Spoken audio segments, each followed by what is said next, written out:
I believe in prayer, and I know God's got this.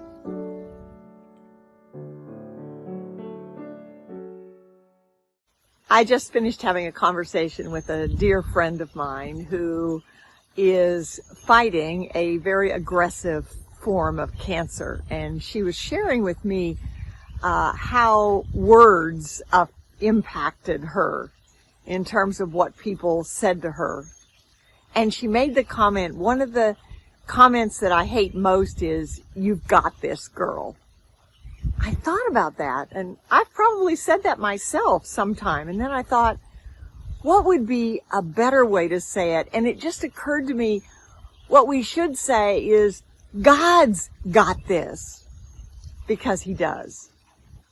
Now, sometimes the people we're talking to, they don't believe that, but they don't have to if we do, because there's nothing more powerful than intercessory prayer. We can pray.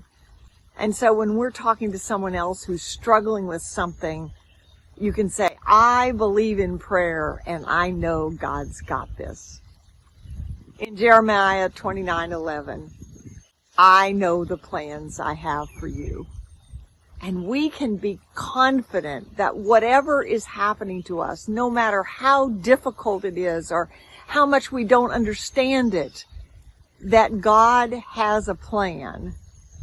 And we can thank Him for what He's doing that we don't already see. One of the things Scripture tells us is that God's Word will not return void to Him, that when we speak God's Word, even when we're speaking it on behalf of someone else, that it will not return void. It will become a reality.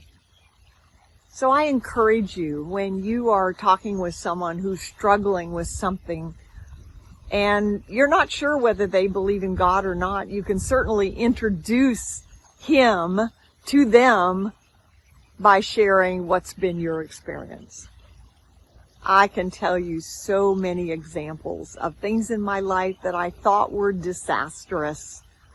But one of the things that I love about growing older is that I can see that things that happened decades ago now make sense, because God had a plan. And I know He has a plan for your life.